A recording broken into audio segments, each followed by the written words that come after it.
Kaliaganj cooperative multipurpose সোসাইটির পরিচালন সমিতির নির্বাচনের মনোনয়ন দাখিল ঘিরে তুঙ্গে উঠেছে রাজনৈতিক তৎপরতা। সোমবার এবং মঙ্গলবার দুদিন এই কোঅপারেটিভ সোসাইটির নির্বাচনে মনোনয়নপত্র তোলা এবং দাখিল করা হলো। বৃহস্পতিবার বৈধ প্রার্থী তালিকা প্রকাশ এবং শুক্রবার মনোনয়ন প্রত্যাহারের সময়সীমা শেষে চূড়ান্ত প্রার্থী তালিকা প্রকাশিত হবে। আগামী 29 সেপ্টেম্বর এই সমবায় সমিতির ভোট গ্রহণ এবং গণনার দিনক্ষণ ধার্য হয়েছে। নির্বাচন প্রক্রিয়া শুরুর প্রথম দিনে সমবায় বাঁচাও কমিটি নামক বিরোধী জোট সোসাইটি দপ্তরে হাজির হয়ে মনোনয়নপত্র তুলে জমা দেয়। আমরা সবাই মিলে, এখানে কোনো দল নেই। আজকে আমি বলছি ঠিকই, কিন্তু এটা আমার বলা উচিত নয়। আমাদের একটা মাল্টিপারপাস বাঁচাও কমিটি হয়েছে, তার সেই মাল্টিপারপাস বাঁচাও কমিটি সিদ্ধান্ত নিয়েছে যে আমরা মাল্টিপারপাসটাকে এনিহাও রক্ষা করব। এখানে আমরা দল, রং, বর্ণ কোনো কিছু দেখছি না। এখানে আমরা সবাই একমত হয়ে কিছু ভালো কোঅপারেটর, যারা কোঅপারেটিভটা বোঝে, তাদেরকে নিয়ে, মানে বর্ষিয়ান যারা নেতা, তাদেরকে নিয়ে মাল্টিপারপাসটাকে বাঁচাতে চাইছে। কেন এই মাল্টিপারপাসটা তিলে তিলে কালিয়াগঞ্জের মানুষ গড়ে তুলছে, এবং কালিয়াগঞ্জের বাইরেও বহু জায়গার এখানে শেয়ার হোল্ডার আছেন, তারাও সহযোগিতা করেছেন। সেটা যাতে আমরা রক্ষা করতে পারি, এই গ্যাসটা যেন থাকে, এটা আমাদের কাছে সেন্টিমেন্ট, কালিয়াগঞ্জের মানুষের কাছে সেন্টিমেন্ট। প্রিয়রঞ্জন দাসবংশীর একটা প্রচেষ্টা, সেটাকে এরা ধূলিসাৎ করে দিতে চাইছে। সেই দিকে নজর রেখে আমরা কিন্তু এটা করছি। এখানে কোনো দল নেই, এখানে দলের বাইরে গিয়ে আমরা এই মাল্টিপারপাসটাকে বাঁচানোর জন্য আমরা কমিটি করেছি, নাম দিয়েছে কালিয়াগঞ্জ মাল্টিপারপাস বাঁচাও কমিটি। আমরা এখনো পর্যন্ত 13 জনের নমিনেশন সাবমিট করেছি।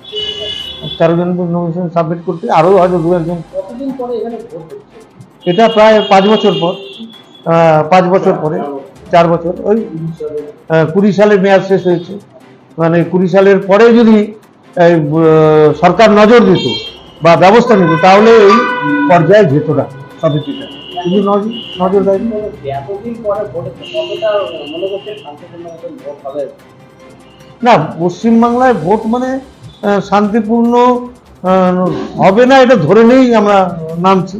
তবে প্রথম দিনে নমিনেশন তোলা বা দ্বিতীয় দিনে নমিনেশন তোলা, জমা দেওয়া, এটা শান্তিপূর্ণভাবে হয়েছে। আমাদের প্রশাসন সহযোগিতা করেছেন, থেকেছেন, বা যাদের বিরুদ্ধে লড়াই তারাও মানে কোনো রকম অসুবিধার সৃষ্টি করে না, সেই জন্য ওদেরকেও ধন্যবাদ জানাই যে একটা শান্তিপূর্ণ ভোট হোক, গণতান্ত্রিক উপায়ে নির্বাচিত হোক, এবং কালিয়াগঞ্জের মানুষ জানুক কি কি অবস্থা আছে। আপনারা কতটা আশাবাদী? আমরা আশাবাদী, কারণ আমাদের তো কেবল শুরু হলো। আমাদের এই যে বর্তমান যে বোর্ড, মানে বিদায়ী যে বোর্ড, তাদের বিরুদ্ধে যে দুর্নীতি যত কাগজপত্র, সেগুলো আমরা জনসাধারণের সামনে তুলে ধরবো। এবং আমরা এই যে আমাদের যে উজ্জ্বল হয়ে যাবে, উজ্জ্বলের পরে আপনাদের সাংবাদিকদেরকে নিয়ে আমরা বসে আমরা প্রেস মিট করবো, করে আমরা বলবো যে আমরা কিসের বিরুদ্ধে লড়াই করতে যাচ্ছি। তৃণমূল কংগ্রেসে গতকাল মনোনয়নপত্র তোলে এবং আজ জমা দিতে সোসাইটির দপ্তরে হাজির হয়। উত্তর দিনাজপুর জেলার বড় মাপের প্রাচীন সমবায় সমিতির মধ্যে অন্যতম একটি কালিয়াগঞ্জ কোঅপারেটিভ মাল্টিপারপাস সোসাইটি। 4 জন রেশন দোকান, এলপিজি গ্যাস সরবরাহ, অফিস, গোডাউন ভাড়ার ব্যবসা রয়েছে মাল্টিপারপাস সোসাইটির। 1948 সালে প্রতিষ্ঠার পর থেকে দীর্ঘদিন এই সোসাইটির পরিচালন ক্ষমতা কংগ্রেসি বোর্ডের হাতেই ছিল। শেষ নির্বাচিত বোর্ডের মেয়াদ সমাপ্তির পর থেকে বেশ কয়েক বছর ধরে প্রশাসকের হাতে পরিচালিত হচ্ছে মাল্টিপারপাস সোসাইটি। কালিয়াগঞ্জ কোঅপারেটিভ সোসাইটির শেয়ার হোল্ডাররা ব্যালট পেপারে ভোটাধিকার প্রয়োগ করে বোর্ড অব ডিরেক্টর হিসেবে 12 জনকে নির্বাচিত করবেন। আজকে আমাদের কালিয়াগঞ্জ ব্লকের মাল্টিপারপাস যে সোসাইটি আছে, যেটা কালিয়াগঞ্জ শহরে যার অফিস, সেখানে আমরা নমিনেশন, আমাদের তৃণমূল কংগ্রেসের সমর্থিত যারা প্রার্থী, তাদের নমিনেশন আমরা সাবমিট করলাম। আপনি ঠিকই বলেছেন যে এখানে সমিতি বাঁচাও বলে একটা কমিটি আমরা দেখলাম যে গতকাল নমিনেশন সাবমিট করেছে। আপনি খেয়াল করে দেখবেন, বা আপনারা যারা সাংবাদিক বন্ধুরা আছেন সবাই খেয়াল করে দেখবেন, যেখানে মাল্টিপারপাসে কখনো তৃণমূলের বোর্ড ছিল না। বিগত দিনে যে বোর্ড ছিল সেটা কংগ্রেসেরই ছিল। আর যে কংগ্রেসের নেতাগুলো, যাদের মানে চিন্তাভাবনা এই নমিনেশন তারা জমা করেছে, মহাজোট বা সবাইকে নিয়ে যা বলছে, তাতে বিগত দিনে তারাই পরিচালনা করতো এই বোর্ডটাকে। যদি সেই বোর্ডটা ধ্বংস হয়, তাদের দ্বারাই হয়েছে, আর তাদের দ্বারাই নানা রকম অপকর্ম বা সমস্যা তৈরি হয়েছে।